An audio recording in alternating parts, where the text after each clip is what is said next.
WTF Bach. WTF Bach is a podcast about all things Johann Sebastian Bach, brought to you by his prodigal son, WTF Bach. All things Bach, baby. WTF Bach here. Evan Shinners is here also. Today, this is the penultimate episode on Bach's late chorale-based organic masterpiece, the canonic variations on Von Himmel hoch, BWV 769. Now, I want to do 10 episodes on this because there are 5 variations with 2 canonic voices each, and this is actually something that Christoph Wolff has made mention of as well. Quote, as he did in the Goldberg variations, Bach honors the number of 10 as the symbol of the law by the disposition of canonic parts in 5 movements. So that's 10 canonic lines in 5 movements. Now, if a canon is a type of counterpoint that is followed rigorously, it's followed like the law. In fact, we get the word canon from the Greek word canon, which means the law. So Bach, a Christian, thinks of the law of Moses and the 10 commandments. And in, therefore, 3 of the 4 late keyboard works, Bach employs canons somehow based on the number 10. So in the Goldberg variations, there are 9 literal canons and a final quadlibet where the canon of the 10th should be, but that quadlibet, in fact, is very canonic in many of its parts.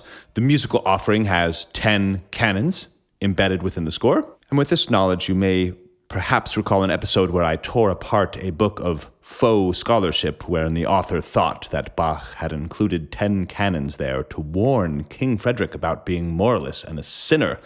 But the listener of the WTF Bach podcast knows well that this makes no sense on many levels. One thing to point to is that Bach also hints at 10 in this canonic work and the Goldberg variations. This canonic work, Von Himmel hoch, the variations, 2 voices in each canon, each variation, and there are 5. So I too would like to honor the number 10 by making 10 episodes dedicated to this piece, and this is episode number 9. Now, the 5th episode in this mini-series was an episode where I compared the revisions between the 2 versions we know of this piece, and that's what I'm going to be doing here today briefly. But first, I need to finish filling you in on what happens in the rest of the inverted canon variation. We've covered the way the canon moves around, jumping from interval to interval. We've covered the last 5 bars quite in depth, so now there's just some icing on the canonic cake to taste. Let's try it. This is the WTF Bach podcast. OMG, WTF Bach blows your mind. It might be rainy out there, so thank you for listening today. Now, a quick recap. This is the 5th variation in the original print. This is the inverted canon that is divided into 4 parts. There are 4 iterations of our chorale theme, and each time the theme comes, it appears somehow differently with a canon at a different interval. Now, the intervals are also related to each other, the 4 intervals. The first 2 are the 3rd and the 6th. And if I were to play, say, a 3rd up, 1, 2, 3, and a 6th down, 1, 2, 3, 4, 5, 6, we get the same notes. E, C, C, E. It's a very, maybe long-winded way of saying that the 3rd is an inversion of the 6th and vice versa. And the second 2 intervals are the 2nd and the 9th. 1, 2, 3, 4, 5, 6, 7, 8, 9. Now, these are not inversions, the 2nd and the 9th, but they are the compound intervals. If you imagine my hands on this keyboard right now, I'm playing C, D, and also C, D, just the D above the other one. So Bach, rather than having this variation feel as if it's in 4 separate parts, it feels more like it's in 2 parts. The first half, the 8th note, is our pulse. The pedals are bouncing around, and then the second half, the pace quickens because there are 16th notes running all around. The 2 hands are playing the canonic lines inverted on 2 separate manuals, but the pedal is bouncing around like this.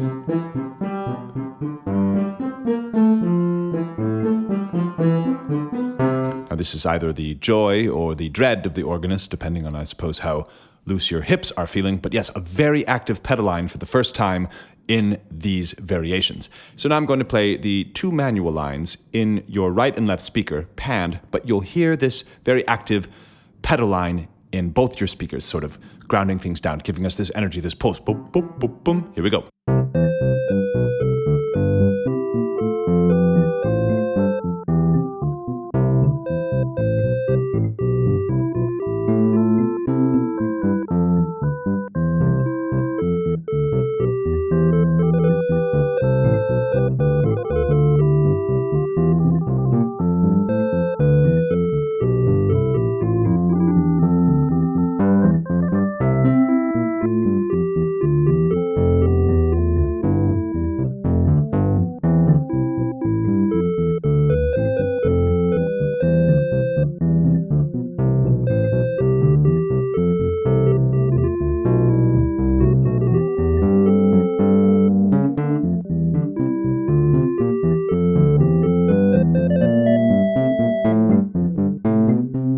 Okay, and at that moment, the pedals cease their bouncing eighth noting, and they begin to sing part of the canonic line. Von Himmel hoch komm ich daher. When that happens, all of a sudden, we have a doubling in the rhythmic intensity with this line in the right hand.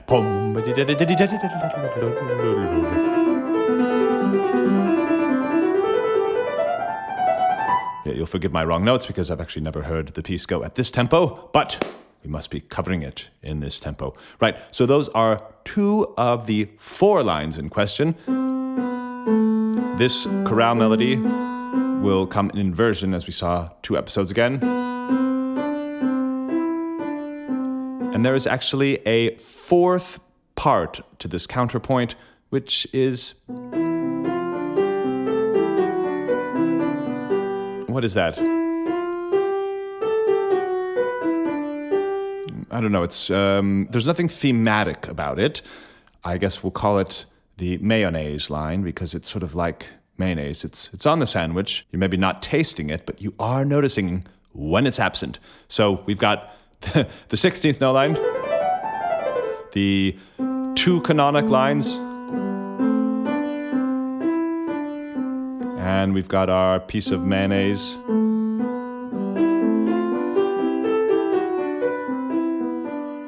It sounds something like that. Okay, so why don't I play actually the 2 lines of counterpoint that are not part of the canon? So that will be this quick 16th note line and the line that I'm calling mayonnaise, just so you could hear what parts of this piece are not actually the structural parts, are not the la. Here you go.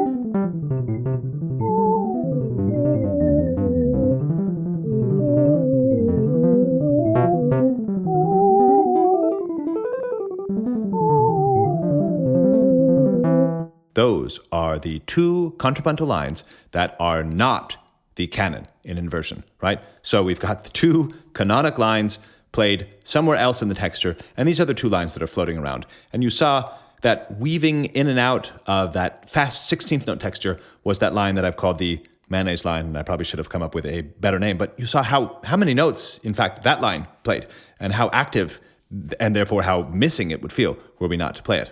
There was also a moment when I switched the sounds. That is when the 16th note line goes from the right hand and moves into the left hand. And I'm going to feature that again because that happens at the moment that the canon switches from the 2nd to the 9th. Let's hear that and I'll briefly speak over it. And the right hand, switch into the left hand. Now we're in the canon at the 9th.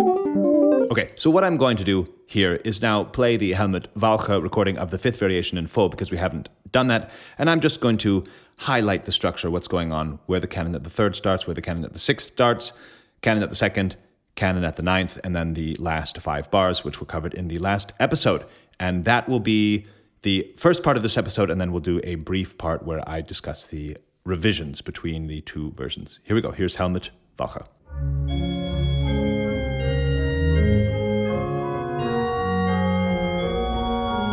This is the canon at the 6th. The leader in the right hand, the inverted follower in the left hand.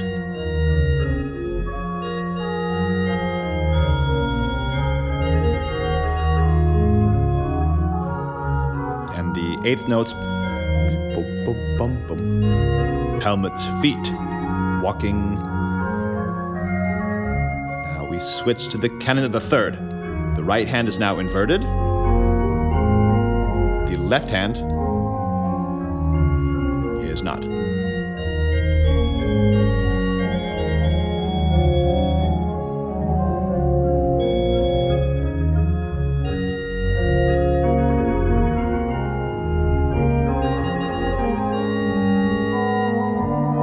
Listen for the scale going up in the right hand. And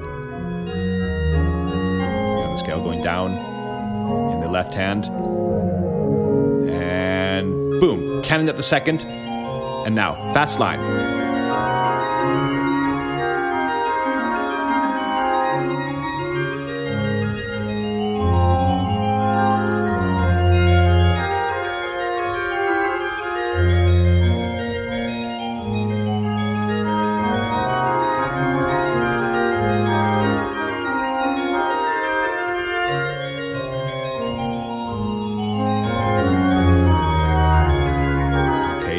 Right hand line is going to go into the left hand. Now we're canon at the ninth. The canon is between the outer voices, pedal and top of the right hand.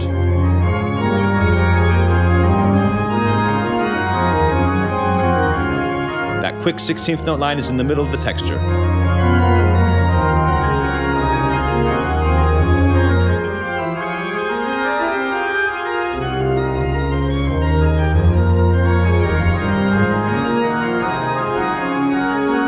Last 5 bars are here. This is the diminution and the stretto. We heard this.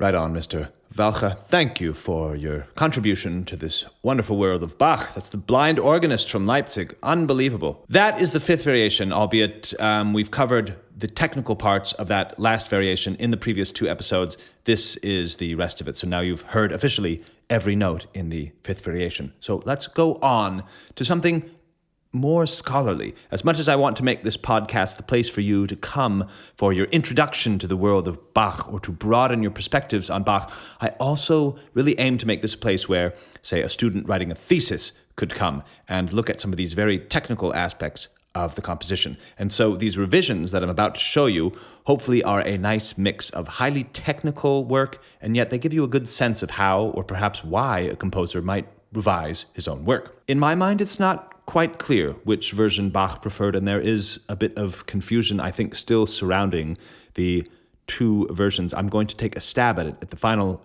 episode, an overview of the 2 versions. But for now, let's roll up our sleeves and see the few places telling they are Bach makes a difference between the printed version and the handwritten version. If you're not listening to this as a professional organist, which chances are you're not, maybe what you can take away from this is what sort of shapes Bach was revising, where he was dotting his I's and slashing his T's, or whatever the expression is.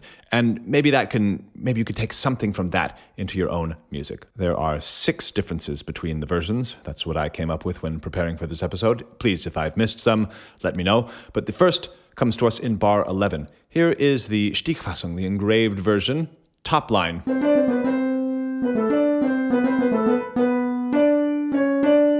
Okay, now Bach will change that in the fair copy to something just slightly more elaborate. See if you can hear the difference.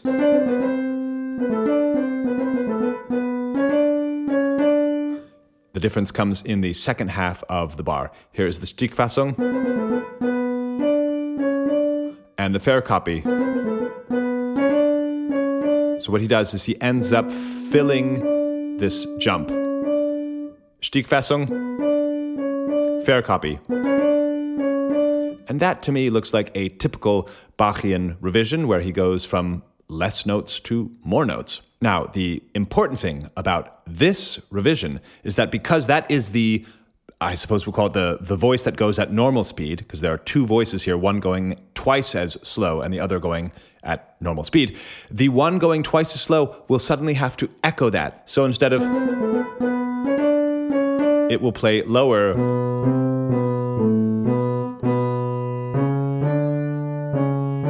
And we see that in bar 22. And that kind of foresight amazes me because Bach was able to see this. If I make this change here in bar 11, I'm going to have to do the same thing twice as slow in bar 22. So in fact, here's bar 22. Here is the lower voice in the Stichfassung.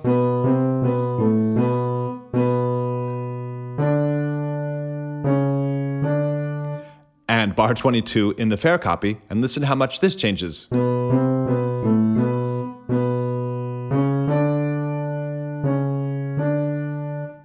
So that's pretty cool. Those are 2 of the 6 differences. Let's go to a few more of them. Some of the differences, or a lot of the differences, come from the articulation marks that Bach writes. For example, there are slurs that are very different between the 2 editions. If you are studying these works as a professional, or at least a very keen amateur, you would notice that immediately the slurs are different between the 2 versions. And in the Stichfassung, we have here at bar 28, second half of the measure, this ornament. That's in the Stichfassung. I only bring this up because that seems like something that Bach would write, an ornament. Those small little decorations, those are usually the ideas that get carried over into the other copies. But in fact, we look at the fair copy and we see this. No ornament, and no slurs as well. Is that because Bach would have played it with an ornament instinctively? Probably yes. However, in the very next bar, in fact, the texture is very different in the left hand. Here is the Stichfassung.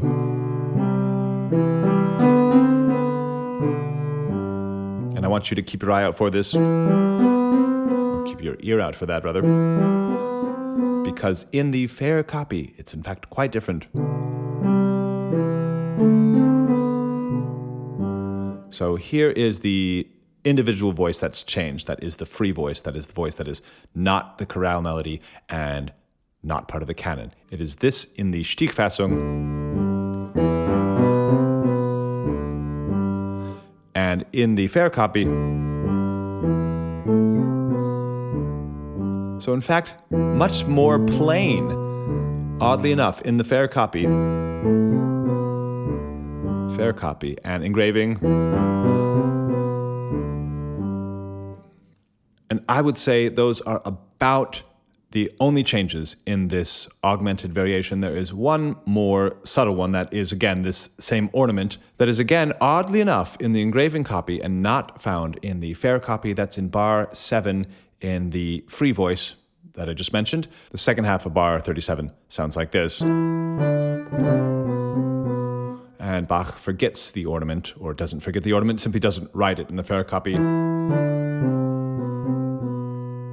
We could say that those are pretty much the only revisions between the 2 versions of the augmented variation. But the first one that I mentioned, where the actual canonic line itself is changed and therefore the consequence, you hear the consequence, it is consequential. That one is, I think, of particular interest, as is the one that is this instead of... That's just very interesting. When you hear the 2 of them together, for example...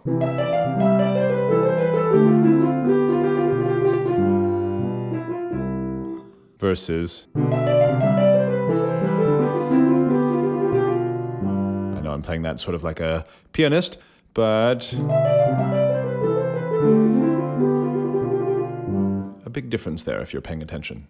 Okay, now over to the inverted canon. That is the final variation I was talking about at the beginning of this episode. Interestingly enough, there are no revisions between the canonic lines themselves and this quick 16th note line I was mentioning. However, the mayonnaise voice, I suppose that name will come in handy after all, that voice is changed 3 times, and the pedals themselves experience 3 other revisions. This is bar 32 in that free voice, the voice which is called mayonnaise. So we hear this boom, boom, that drop of the 5th. In the fair copy, Bach deletes it. And something similar happens just a few bars later, again in this independently working voice. This is bar now 41. So we have this leap of the 5th. Bodim. Now Bach again deletes it in the autograph copy. It simply sounds like this. And yet another leap of the 5th. Interesting that this is where Bach's mind has somehow turned. He doesn't like these leaps of the 5th. There is another one in bar 44. Here is this mayonnaise line. So there was the scale, and then this leap of the 5th. 5th. is the Stichfassung, and Bach, again, maybe tries to soften this leap. He changes it to this. I mean, so extremely subtle, but from this to this. So not this leap of the fifth, but the fourth and then the fifth. Now, those are 3 revisions, all dealing with this leap of a fifth in this free voice that's working in between the texture. So Bach was very concerned, for some reason, about the voice leading in that particular instance. Okay, now the final revisions occur in the pedals. Here are bars 17 and 18 in the engraving copy.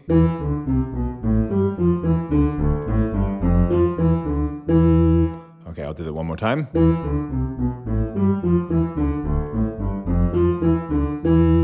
And Bach changes it to this in the fair copy.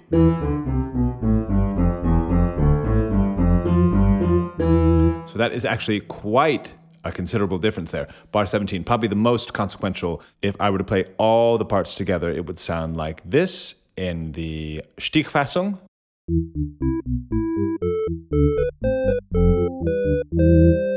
And like this in the fair copy. So personally, I really like that one in the fair copy because you get that extra jumpiness boom, bip, boom, boom, boom in the pedals. I consider that a major revision in this variation. That is probably the most prominent revision in this variation. There are still 2 more to come that deal with the pedals. They are not as revisionary, I suppose one could say. And they sound like this. In the Stichfassung, this is bar 22. 22 sounds like this. Okay. And Bach changes this too. So it's the difference between just a few notes here and this. So, and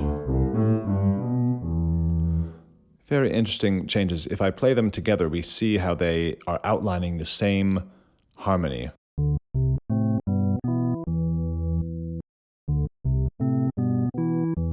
And then, 2 bars later, in bar 24, Bach has yet another revision, although it's very, very slight.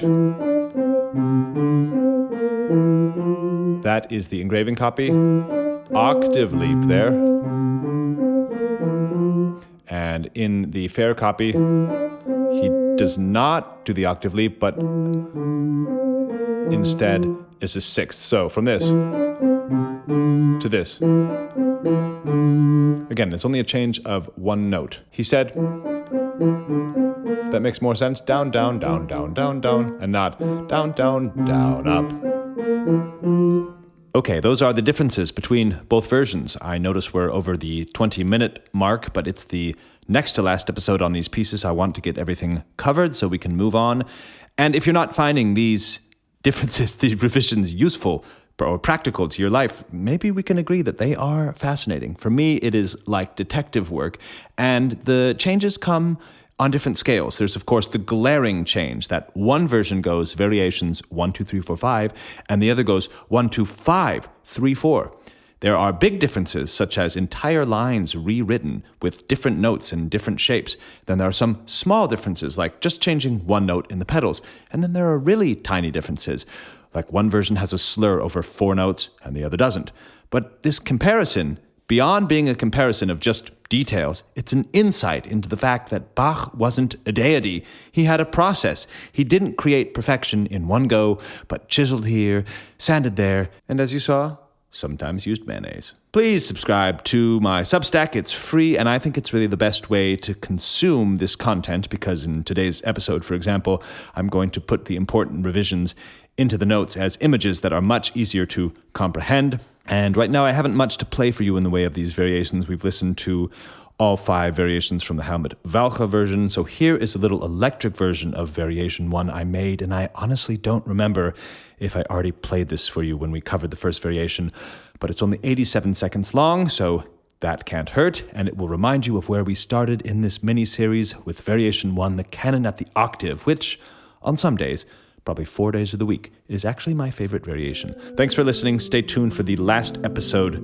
to come. Thanks. Thanks for listening to the WTF Bach podcast. We couldn't make this podcast without the support of listeners like you. The best way to help this podcast along is to become a paid subscriber on Evan's Substack. You can also make a one-time donation on Venmo, Cash App, or PayPal. All relevant links are found in this episode's description. Give us a shout at Bach at WTFBach.com. It makes our days to hear from you. Thank you for listening.